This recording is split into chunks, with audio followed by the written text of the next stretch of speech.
마가복음 12장 35절에서 44절입니다. 좀 더 깊게 보고 좀 더 묵직하게 살기라는 제목으로 같이 말씀 나눠보고자 해요. 마가복음 12장 35절에서 44절입니다. 다 찾으셨나요? 자, 그러면 다 같이 읽어보도록 하겠습니다. 예수께서 성전에서 가르치실새 대답하여 가라사대 어찌하여 서기관들이 그리스도를 다윗의 자손이라 하느뇨? 다윗이 성령에 감동하여 친히 말하되 주께서 내 주께 이르시되 내가 내 원수를 내 발 아래 둘 때까지 내 우편에 앉았으라 하셨도다 하였느니라. 다윗이 그리스도를 주라 하였은즉 어찌 그의 자손이 되겠느냐 하시더라. 백성이 즐겁게 듣더라. 예수께서 가르치실 때 가라사대 긴 옷을 입고 다니는 것과 시장에서 문안받는 것과 회당의 상좌와 잔치의 상석을 원하는 서기관들을 삼가라. 저희는 과부의 가산을 삼키며 외식으로 길게 기도하는 자니 그 받는 판결이 더욱 중하리라 하시니라. 예수께서 연보궤를 대하여 앉으사 무리의 연보궤에 돈 넣는 것을 보실새 여러 부자는 많이 넣는데 한 가난한 과부는 와서 2렙돈 곧 한 고드란트를 넣는지라. 예수께서 제자들을 불러다가 이르시되 내가 진실로 너희에게 이르노니 이 가난한 과부는 연보궤에 넣는 모든 사람보다 많이 넣었도다. 저희는 다 그 풍족한 중에서 넣었거니와 이 과부는 그 구차한 중에서 자기 모든 소유 곧 생활비 전부를 넣었느니라 하셨더라. 아멘. 자, 우리 지난 줄거리를 한번 되새겨 볼게요. 지금까지 종교 지도자들과 이제 예수님의 논쟁이 있었습니다. 첫째는 권세 논쟁이었죠. 성전을 청소하시는 예수님을 향해서 이 종교 지도자들이 네가 무슨 권세로 이런 일을 하냐? 누가 너한테 이런 일할 권세를 줬느냐라고 얘기했죠. 그리고 세금에 관한 논쟁이 있었습니다. 가이사에게 세금을 바치는 게 옳습니까? 라고 이제 물어봤죠. 이 두 논쟁은 예수님을 아주 작정하고 넘어뜨리려는 이제 사람들의 계략이었죠. 그리고 세 번째로 사두개인들의 그 부활 논쟁이 있었습니다. 이러이러한 부활이 있다면 하나님의 율법, 이 형의 자손을 잊게 하는 이 법이 오히려 무질서를 만드는 거 아니냐, 하나님이 이런 일을 하시겠냐라고 이제 말했죠. 이 부활 논쟁, 예수님은 그래, 하나님이 부활을 일으키실 건데 그렇게 무질서하게 만드시겠냐, 하나님은 그렇게 하지 않는다라고 얘기하시면서 논쟁을 다 끝냈습니다. 그 광경을 다 지켜보고 있던 한 서기관이 예수님께 나와서 이런 질문을 하죠. 예수님, 어떤 계명이 가장 첫째 되는 계명입니까? 가장 중요한 계명입니까? 라고 얘기합니다. 이때 예수님이 이렇게 대답합니다. 첫째는 하나님 사랑이고 둘째는 이웃 사랑이야. 이 둘보다 중요한 거 없어 라고 얘기하죠. 사실 예수님이 두 가지 계명을 말씀하신 거지만 이 계명 예수님은 하나로 묶어서 얘기를 하고 계시는 거야. 하나님을 사랑하고 또 이웃을 사랑하는 것, 이것이 너희가 붙잡아야 될 계명이다 라고 얘기합니다. 서기관은요, 예수님의 말을 옳습니다 라고 동의합니다. 그러면서 예수님이 그래서 성전을 청소하신 거군요, 그래서 제사를 끊으신 거군요 라는 투로 하나님을 사랑하는 것과 이웃을 사랑하는 것이 어떠한 제사보다도 더 중요하다, 어떠한 예물, 어떠한 제사로 드려지는 모든 제물보다 더 중요합니다 라고 예수님을 옹호하는 대답까지 합니다. 예수님은 서기관의 이 말을 듣고 그래, 네가 하나님 나라에서 멀지 않구나 라고 얘기하고 이야기가 끝났어요. 예수님은 서기관이 인정할 정도로 성경적이고 또 정확한 메시지를, 올바른 메시지를 전파하셨어요. 그런데 예수님에 대한 반응이 서기관과 다른 종교 지도자들과 달랐던 건 그들의 마음의 중심이 이제 뭐였냐에 따라 달린 거였죠. 하나님의 마음이, 하나님의 뜻을 이루려는 그 마음이 자신의 마음의 중심에 있었던 사람은 예수님의 말을 들으면 맞아요, 그 말이 당연해요 하고 예수님의 말씀을 아주 자연스럽게 받아들이지만, 하지만 내 마음의 중심이 사람의 이 나의 욕심이었다면 예수님은 그저 내 모든 것을 빼앗기 위해 온 사람처럼 보인다는 거예요. 그래서 종교 지도자들이 예수님의 말씀을 들을 때마다 자꾸 예수님을 밀어내고 예수님을 넘어뜨리려고 했다고 얘기했습니다. 내가 말씀과 반대되는 삶을 살고 또 말씀을 밀어내려고 하는 게 내 삶 속에 보인다면 내 마음의 중심이 다시 하나님의 뜻인지 내 욕심인지를 돌아보고 하나님의 뜻대로 살고자 이제 성령님께 인도하심을 구해야 된다고 이제 결론을 냈습니다. 그래서 오늘은 조금 더 깊게 보고 좀 더 묵직하게 살기라는 제목으로 말씀을 나눠볼게요. 예수님은요, 이 서기관에게 답변하고 이 얘기를 끝내고 계속해서 가르침을 이어가세요. 뭐라고 얘기하시냐면요, 예수님께서 성전에서 가르치실 때 대답하여 가라사대 어찌하여 서기관들이 그리스도를 다윗의 자손이라 하느뇨. 다윗이 성령에 감동하여 친히 말하되 주께서 내 주께 이르시되 내가 네 원수를 내 발 아래 둘 때까지 내 우편에 앉았으라 하셨도다 하였느니라. 다윗이 그리스도를 주라 하였은즉 어찌 그의 자손이 되겠느냐 하시더라. 백성이 즐겁게 듣더라. 네, 예수님은요, 서기관이 가지고 있었던 이 메시아의 모습을 비판해요. 너네들이 메시아에 대해서 너무 얄팍하게 한다, 너무 조금 한다, 잘못 알고 있다라고 얘기하십니다. 성경에 대해서 누구보다 빠삭하게 알고 있어야 될 이 서기관들한테 너네 그거밖에 모르냐, 성경을 더 깊이 봐야 된다라고 이제 얘기를 하시는 거예요. 그들이 생각한 메시아가 어떤 모습이었냐면은 그들은 다윗의 자손으로 메시아가 온다고 생각했어요. 이거는 뭐 성경에도 써 있었으니까 뭐 그렇다 쳐도 이 서기관들은요, 어떻게 생각하고 있었냐면 로마의 압제에서 이스라엘을 구원할 영웅으로 메시아를 생각을 했어요. 그러니까 로마의 압제, 로마가 진짜 군사적으로 엄청 강했거든요. 그러니까 이 군사적으로도 정치적으로도 힘이 엄청 세서 로마의 압제로부터 이스라엘을 구원할 그런 영웅으로 생각을 했어요. 칼과 방패를 든 그런 메시아로 생각을 했죠. 그런데 성경은 메시아에 대해서 그렇게 얘기하지 않거든요. 오히려 메시아는 겸손하여서 나귀 새끼를 타고 온다, 전쟁에서 쓰이지 않는 이 나귀 새끼를 타고 평화의 왕이 오신다라고 얘기해요. 예수님은요, 이 서기관들을 향해서 너네가 잘못 알고 있다라고 얘기하면서 시편 110편을 얘기하면서 이렇게 이제 말씀을 하세요. 먼저 시편 110편을 한번 읽어볼게요. 여호와께서 내 주에게 말씀하시기를 내가 네 원수로 내 발등상 되게 하기까지 너는 내 우편에 앉으라 하셨도다. 여호와께서 시온에서부터 주의 권능의 호를 내어 보내시리니 주는 원수 중에서 다스리소서. 주의 권능의 날에 주의 백성이 거룩한 옷을 입고 즐거이 헌신하니 새벽 이슬 같은 주의 청년들이 주께 나오는도다. 여호와는 맹세하고 변치 아니하시리라. 이르시기를 너는 멜기세덱의 반차를 조차 영원한 제사장이라 하셨도다. 주의 우편에 계신 주께서 그 노하시는 날에 열 왕을 쳐서 파하실 것이라. 열방 중에 판단하여 시체로 가득하게 하시고 여러 나라의 머리를 쳐서 파하시며 길가의 시냇물을 마시고 인하여 그 머리를 드시리로다. 뭔가 좀 생소한 시편이긴 하지만 이 시편 110편은요 다윗이 지었어요. 그리고 이 다윗은요 성령에 감동하여서 메시아의 모습이 이렇다라는 것을 시편을 통해서 알려주고 있어요. 메시아가 어떤 모습으로 오냐라고 했을 때 이 시편 110편은 세 가지 단서를 주는데요. 첫째는 권능의 홀입니다. 이 홀은요 왕이 들고 있는 어떤 지팡이 를 얘기해요. 여러분들 뭐 게임을 하든 영화를 하든 보면은 어떤 중세 왕들이 지팡이, 뭐 보석 달린 지팡이 이렇게 딱 들고 꽝 하고 의자에 앉아 있는 그런 모습 연상할 수 있을 거예요.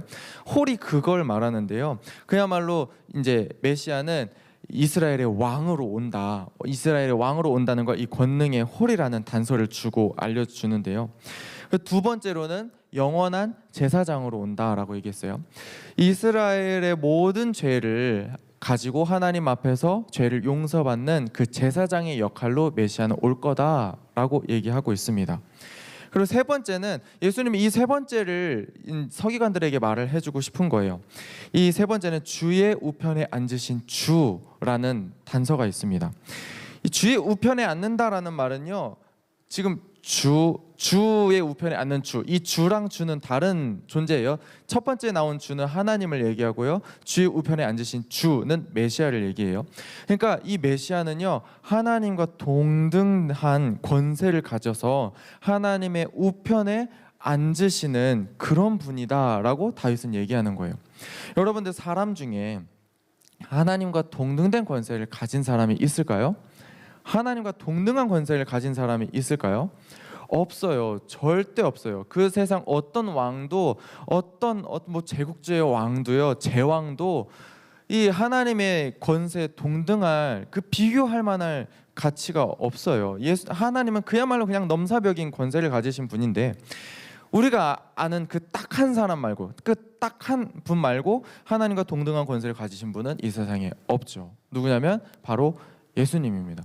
예수님은 겉보기에는 인간의 모습으로 오셨지만 그 분의 원래 정체는 하나님과 동등한, 아버지 하나님과 동등한 성자 하나님이셨죠. 근데 우리의 죄를 사하시려고 그야말로 영원한 제사장으로 오셨죠.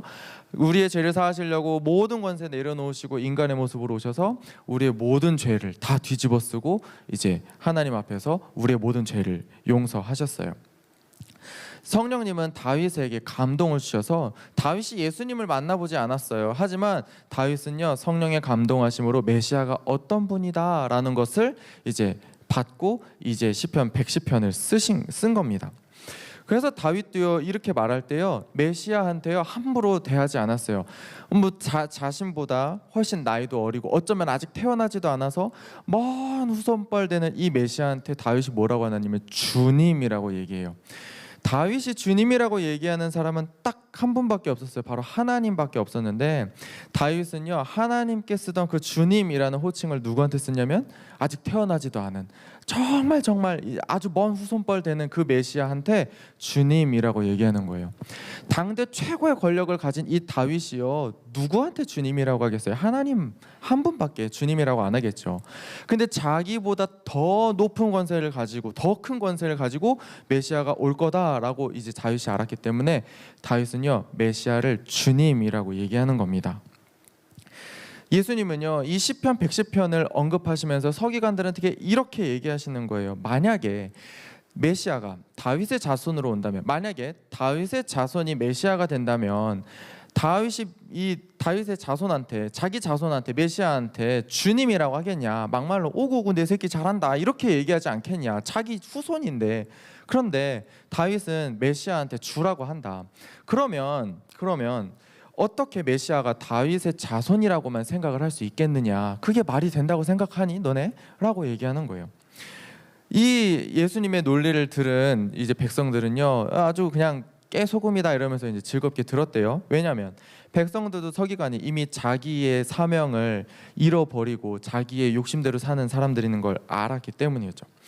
정리하면, 여기까지의 말을 정리하면 예수님은요 성경에 대해서 얄팍한 지식을 가지고 있었던 서기관들을 향해서 비판하시는 거예요. 성경을 좀 더 자세히 봐라. 그래야 메시아가 보이지 않겠느냐. 성경에 담겨 있는 이 메시아의 모습을 너네가 좀 더 깊이 봐야 된다라고 얘기하시는 거예요. 자, 그래서 이어서 예수님은요 성경을 볼 때뿐만 아니라 사람을 볼 때도, 어떤 상황을 볼 때도 깊이 봐라. 얄팍하게 보지 말고 겉모습만 보지 말고 깊이 봐라. 그들의 그 속 사정을 깊이 헤아리라 라고 얘기합니다. 성경 볼 때뿐만 아니라 사람을 볼 때도 이렇게 보라고 얘기하세요. 한번 말씀을 읽어볼게요. 예수께서 가르치실 때 가라사대 긴 옷을 입고 다니는 것과 시장에서 문안받는 것과 회당의 상좌와 잔치의 상석을 원하는 서기관들을 삼가라. 저희는 과부의 가산을 삼키며 외식으로 길게 기도하는 자니 그 받는 판결이 더욱 중하리라 하시니라. 네, 서기관들, 예수님은요 온갖 대우를 받는 서기관들을 조심하라라고 말씀하세요. 서기관들의 모습이 어떻길래 예수님이 이렇게 얘기하시냐면요, 또 세 가지가 있어요. 첫째는 긴 옷을 입고 다닌대요. 누가 봐도 서기관이다라는 걸 알 수 있을 만한 그런 눈에 확 띄는 옷을 입고 다닌다고 합니다. 그리고 두 번째는 시장에서 문안받는다고 해요. 사람들에게 인사받는 걸 좋아한다고 해요. 당시 사람들은요 서기관을 만나면 존경의 의미로 서기관님 잘 지내셨어요? 안녕하세요 라고 인사를 했다고 해요. 그런데 이 서기관들 인사를 그렇게 받는 걸 넘어서 인사를 받으려고 자기네들이 시장을 돌아다닌대요.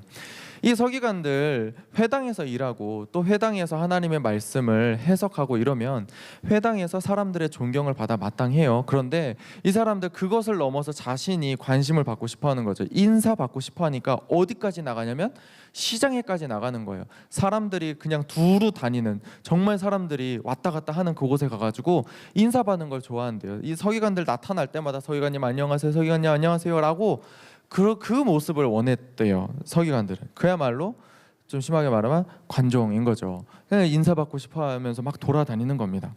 그리고 세 번째는요 회당의 상좌와 잔치의 상석을 원한다고 했어요. 대우받는 걸 또 좋아한대요. 상자와 상석 이런 거는요, 이제 예를 들자면 VIP석이에요. 어떤 테이블에 앉아도요, 여러분들이 이제 사회생활 하면 아시겠지만 여러분보다 높은 사람, 여러분보다 더 대우를 받아야 되는 사람들이 앉아야 되는 자리가 있어요. 긴 테이블에 있으면 뭐 중간석이라든가 문에서 먼 곳이라든가 이 귀빈을 대우하는 그런 자리가 따로 있어요. 그런데요, 이 서기관들, 사람들이 존경의 마음을 담아서 서기관들을 그 자리로 인도하는 것을 넘어서 여기 VIP석이 어디예요? 나 서기관인데? 라고 하면서 상자에 앉고 싶어 하길 원한대요. 자기네들이 나서서 나 이런 대우 받을 만한 사람이야. 나 몰라요? 나 서기관인데? 나 이런 대우 받아야 돼요? 라고 그렇게 나타내는 거래요. 예수님은 이것을 아주 질타하시는 거예요. 이것을 비판하시는 거예요. 서기관들을, 이 사람이 도대체 뭘 믿고 지금 이런 대우를 받고 싶어 하냐. 이 서기관이라는 타이틀 때문에 그러는 거거든요. 도대체 서기관이 뭐길래 이런 대우를 받냐라고 질문을 떠올려 봐야 돼요. 사실 이 서기관이 하는 일을 보면요, 서기관들에게 존경을 표해도 당연해요. 마땅한 일을 하는 사람들이에요. 서기관은 정말 중요한 일을 하고 있는 사람이거든요. 당시 뭐 프린터도 없어요. 뭐 인쇄술이 발달하지 않았던 시대는요, 이 성경을 한자 한자 베껴야 되거든요. 창세기 뭐 쫙 베낀다고, 뭐 모세오경 싹 베끼고 이런 거를 서기관들이 했던 사람들이에요. 그래서 서기관들, 서기 쓰는 사람이라는 이 호칭이 붙은 거예요. 이 서기관들 정성스럽게 하나님의 말씀을 적고, 또 하나님의 말씀을 적다 보니까 하나님의 말씀이 무엇이다라는 해석하는 전문가로 이제 하는 일이 확장이 되었는데요. 그렇게 사람들에게 하나님의 말씀을 전하고 또 하나님의 율법을 그렇게 해석하는 이 서기관들, 정말 존경받아 마땅한 사람들이에요. 그런데 문제는 어디서 생겼냐면, 이 서기관들이 그들의 사명에 집중하는 게 아니라 자기가 대우받는 거에 관심이 쏠린 거예요. 자기가 하나님의 일을 한다는 이 귀한 일, 겸손함으로 한자 한자 적고 겸손하게 하나님의 율법을 해석하고 이래야 되는데, 이들의 관심은 이제 사람들에게 대우받는 걸로 넘어가 버린 거예요. 나 서기관이에요. 나 존경해줘야 돼요. 이렇게 얘기하는 거예요. 사람들에게 관심받고 대우받는 것에만 눈이 멀어서 성경대로 살지 못하게 됐습니다. 예수님은 그들이 무슨 일을 저지르고 있냐고 말씀하시냐면요, 이 과부의 가산을 삼킨다, 그리고 외식으로 길게 기도한다. 이 외식 밖에 나가서 먹는 게 아니라 거칠애로, 겉모습으로 길게 기도한다라고 얘기하세요. 남편을 잃어서 경제적으로 또 사회적으로 아주 약자인 과부의 가산을 삼킨대요. 과부의 가산을 삼킨대요. 뭐 야, 돈 내놔라고 얘기하는 건 아닐 거예요. 하지만 이런 식으로 해석할 수 있어요. 나 서기관인데 내가 좀 도와줄게요라고 하면서 이렇게 정성을 표하게 만드는 거죠. 아, 서기관님 감사합니다. 이런 거라도 좀 받으세요라고. 그렇게 정말 약한 사람, 정말 빈곤한 사람들에게서 돈을 어떻게 빼앗는 모습으로 변하고, 그리고 그들 이제 나 좀 겸손해, 나 좀 이제 경건한 사람이야라는 그 모습을 유지하고 싶어서 아무 속뜻 없이 그냥 길게 기도만 하게 그 모습이 바뀌었다고 합니다. 예수님은요, 이들의 이런 화려한 모습에 눈을 뺏기지 말고 이 사람들의 진짜 그 검은 속내를 봐라. 이 사람들이 뭘 원해서 지금 이러고 있는지를 봐라라고 깊게 그들을 들여다보라고 얘기하시는 거예요. 그들의 속내, 즉 돈과 명예를 쫓는 그 깊은 속내를 꿰뚫어 보라라고 예수님이 얘기하시는 겁니다. 그렇게 하시고요, 또 장면이 쑥 바뀌는데요. 장면이 바뀌는데도 예수님은 똑같은 얘기를 계속해서 나가십니다. 겉모습만 보지 말고 그 깊은 사정을 헤아려 봐라 라고 얘기하세요. 이제 사람들이 헌물을 드리는 모습으로 바뀝니다. 예수님이 성전에 올라온 때는 6월절이에요. 이스라엘의 각처에서 유대인들이 예루살렘으로 올라와서 하나님께 제사를 드립니다. 이스라엘 너머에 있는 많은 유대인들도 예루살렘으로 와서 하나님께 제사를 드려요. 그러면서 하나님께 드릴 이 헌물, 우리 뭐 지금 얘기하면 헌금이죠. 헌금을 주님 앞에 드리는 장면이 나와요. 그런데 이 헌금을 드리는 이 헌금함이요, 약간 이렇게 소리가 잘 나는, 짤랑짤랑 거리는 소리가 아주 크게 들리는 그런 모습으로 지어졌다고 해요. 그러면서 이런 상황이 발생하는 거죠. 많은 사람들이 자신의 형편을 따라서 헌금을 드리는데 어떤 사람은 많이 내고 또 어떤 사람은 조금 내겠죠. 그런데 지금 오늘 말씀을 보니까 이렇게 써 있습니다. 예수께서 연보계를 대하여 앉으사 물에 연보계에 돈 넣는 것을 보실세 여러 부자는 많이 넣는데 한 가난한 과부는 와서 두 렙돈 곧 한 고드란트를 넣는지라. 그러니까 많은 부자들이요 이 헌금함에다가 돈을 막 넣는 거예요. 그 당시 지폐가 아니라 동전이었기 때문에 소리가 어마어마했죠. 막 돈자루로 그냥 쫙 넣는 걸 상상해 보세요. 그냥 짤짤짤짤 거리는 소리가 아니라 막 폭포 같은 소리가 나는 거예요. 쫙 하는 소리가 나는 거예요. 그러다가 예수님이 뭘 봤냐면은 어떤 한 가난한 과부가 두 렙돈, 지금으로 치면은 한 500원짜리 두 개 정도예요. 그래서 두 개를 딱 넣는 거예요. 아까 부자들이 쫙 넣는 그 소리에 비하면 아주 간단한 소리가 나겠죠. 짤짤거리는 소리가 났을 거예요. 그러면 예수님이 이제 제자들을 불러서 이제 가르치기 시작을 하십니다. 예수께서 제자들을 불러다가 이르시되 내가 진실로 너희에게 이르노니 이 가난한 과부는 연보궤에 넣는 모든 사람보다 많이 넣었다. 저희는 다 그 풍족한 중에서 넣었거니와 이 과부는 그 구차한 중에서 자기 모든 소유 곧 생활비 전부를 넣었느니라 하시니라. 네. 이 모든 부자들이 내는 이 많은 돈보다요 이 가난한 과부가 넣은 500원짜리 두 개, 두 렙돈 이게 더 많이 넣었다라고 얘기를 하시는 거예요. 여러분들 이 얘기를 들으면 어떤 생각이 드세요? 여러분들이 보는 앞에서 예수님이 이제 서 있고요. 이 헌금함이 앞에 있어요. 그리고 부자들이 막 돈을 확 쏟아 넣어요. 그러면서 엄청나게 큰 소리가 납니다. 그러다가 가난한 과부가 두 렙돈을 딱 넣었어요. 그런데 예수님이 하시는 말씀이 이 가난한 과부 이 헌금함에 넣은 많은 사람들보다 더 많이 넣었다라고 얘기하시면 여러분들은 어떻게 반응하세요? 아 무슨 말도 안 되는 소리냐고, 딱 귀로만 들어도 누가 많이 넣었는지 아는데 지금 말 같지도 않은 소리 하지 말고 이 가난한 과부 제일 적게 넣었지 않냐라고 얘기할 텐데 예수님은 이렇게 얘기하십니다. 이렇게 얘기해서 다른 사람들은 풍족한 가운데 그 일부를 드렸지만 이 과부는 자신의 생활비 자기가 가지고 있는 돈 전부를 다 넣었어 라고 얘기하는 거예요. 예수님의 눈에 뭐가 보였냐면요 이 과부가 넣었던 이 두 렙돈이 이 오늘날로 치면 삼각김밥 하나 정도밖에 안 되는 이 그 초라한 돈이요 오늘 하루를 어떻게 버텨야 했던 어떻게든 버텨야 했던 그녀의 하루 생활비 전부라는 게 보인 거죠. 예수님의 눈에는 그게 보인 거예요. 자신이 그거 가지고 뭐 밥 사 먹어도 시원찮을 판에 이거 안 먹으면 이 사람 좀 못 쓰면 뭐 굶어 죽을 텐데 이 사람은요 자신의 생명을 연장시키는 이 생명과도 같은 돈을 하나님께 드린 거예요. 그러니까 예수님은 뭐라고 얘기했냐면 이 사람이 넣은 두 렙돈은 이 사람의 생명 전부였다. 이 사람이 가진 모든 거였다라고 얘기하시는 겁니다.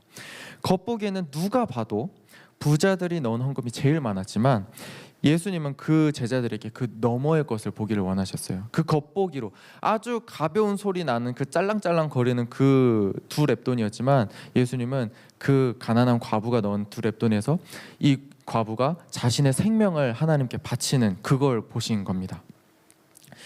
오늘의 말씀을 종합하면 이렇습니다. 성경을 자기 뜻에 맞는 내용만 골라서 이제 얄팍하게 알고 있던 서기관들에게 예수님이 이렇게 말씀하시죠. 성경 좀 깊이 봐라. 혹시 PPT 좀 보여주시겠어요? 깊이 봐라라고 얘기하시는데 첫째는 성경에 대해서 깊이 봐라. 내가 알고 싶은 것만 보는 게 아니라 성경이 진짜 말하고 있는 게 뭔지를 깊이 봐라. 그 두 번째는 이제 사람을 대할 때도 사람을 볼 때도 이 서기관들의 화려한 겉모습을 보지 말고 이 사람들이 왜 그러고 있는지 이 사람들이 무슨 의도로 이러고 있는지 그 사람들의 깊은 속내를 봐라 라고 얘기하세요. 그리고 세 번째로 이 가난한 과부의 이 초라한 헌금을 보면서 진짜 이 과부 너네들이 이 귀로 듣고 눈으로 보이는 이 초라한 모습을 보는 게 아니라 이 사람이 뭘 드렸는지를 봐라. 이 사람이 생명 전부를 드린 걸 봐라 라고 얘기하는 거예요. 이 과부는 자신이 가진 전부를 하나님께 드렸다라고 얘기하는 거예요. 예수님은 우리에게 더 깊이 볼 것을 얘기하십니다. 성경을 볼 때도 어떤 사람을 볼 때도 어떤 사건을 볼 때도 겉모습만 보지 말고 또 내가 판단하고 싶은 것만 보지 말고 또 깊이 보고 또 꿰뚫어 보고 헤아려 볼 것을 요구하십니다. 그렇게 깊이 보고 꿰뚫어 보고 헤아려 볼 때요 우리는 하나님의 뜻을 더 깊이 이해할 수 있고 또 사람들을 더 잘 이해할 수 있고 그렇게 또 내가 안 대로 묵직하게 발걸음을 디뎌 나갈 수 있습니다. 우리가 십자가를 볼 때도 마찬가지예요. 세상은요 십자가에 달린 예수님을 그냥 그 겉모습만 봐요. 십자가에서 예수님이 달려 죽었어? 아 니네가 그 믿는 예수님 아 십자가에서 처형당한 그 사람이라고 얘기하는 거예요. 아주 겉모습만 보고 얘기하는 겁니다. 세상을 어떻게 얘기하냐면 처형당한 죄인이구나, 뭐 반동분자구나, 로마한테 죽은 그 반역자구나, 아니면 뭐 자칭 유대인의 왕이구나라고 얘기할 거예요. 하지만 우리는 그 십자가에서 그 너머의 것을 봐야 되는 거예요. 예수님의 그 십자가 죽음 너머에 뭐가 있는지를 봐야 되는 거예요. 세상의 모든 권세를 가지신 그 하나님께서 그 모든 권세를 버리고 인간의 모습이 되어서 초라한 모습으로 오셔서 자기가 짓지도 않은 그 사람들의 죄를 온탕 뒤집어 쓰시고 그렇게 채찍질 받고 또 주먹으로 또 맞고 또 온갖 욕을 당하면서 십자가에서 피 흘려서 이제 죽으셨죠. 모든 물과 피를 쏟으실 때까지 예수님은 그런 고난을 당하셨어요. 우리를 사랑하지 않았다면 지실 수 없는 십자가였습니다. 우리를 사랑하시되 끝까지 사랑하신 예수님의 그 사랑의 결정체가 바로 이 십자가의 죽음이었던 거죠. 우리가 여기에서 무엇을 봐야 되느냐? 예수님의 그 초라한 죽음이 아니라 예수님이 나를 위해서 이렇게까지 하셨구나라는 것을 볼 수 있어야 돼요. 그래서 우리는 그 십자가 넘어 있는 예수님의 사랑을 보고 우리가 본 예수님의 그 사랑에 걸맞게 살아가야 됩니다. 더 이상 얄팍한 지식과 행동이 아니라 깊은 시각과 또 묵직한 발걸음으로요 살아간 여러분 되시길, 그렇게 성경을 보고 그렇게 예수님을 보시고 그리고 여러분들의 이웃과 그리고 지금 처한 상황을 보시길 바랍니다. 그래서 우리의 겉이 아닌 속을 꿰뚫으시는 예수님께, 그래 너가 정말 겉모습으로 화려하게 산 게 아니라 정말 너의 마음 깊이 하나님을 사랑하고 또 이웃을 사랑했구나 라는 그 인정을 받는 여러분 되셨으면 좋겠습니다. 네, 이 시간 결론 내고 기도할게요. 홀마팀 올라와 주세요. 자, 깊이 보고 또 꿰뚫어 보고 또 헤아려 볼 때 하나님을 더욱 이해하고 또 사람을 더욱 이해할 수 있습니다. 이 시간 세 가지 기도 제목 놓고 같이 기도할게요. 겉모습만 보고 판단했던 나의 얄팍한 시선이 하나님의 사랑을 헤아리고 또 이웃을 헤아릴 수 있도록 더 그 시선이 깊어지게 해달라고 기도합시다. 그래서 또 두 번째는 내가 놓친 하나님의 음성은 없는지, 내가 놓친 하나님의 뜻은 없는지, 그리고 또 내가 또 겉모습만 보고 오해했던 사람들은 없는지 돌아보고 또 하나님과의 관계 또 이웃과의 관계가 더욱 깊어지게 해달라고 기도합시다. 세 번째로 내가 경험하고 내가 체험한 하나님의 사랑만큼 더욱 진솔하고 또 묵직하게 살아가게 해달라고 기도했으면 좋겠습니다. 이 시간 오늘 이곳에 계신 성령님 찬양하면서 하나님, 우리가 주님께서 우리의 속을 꿰뚫으시는 것처럼 우리도 사람의 그 깊은 속사정을 보게 하시고 또 겉모습으로 오해하지 않게 해달라고 마음으로 기도하면서 찬양하고 또 기도하겠습니다. 오늘 이곳에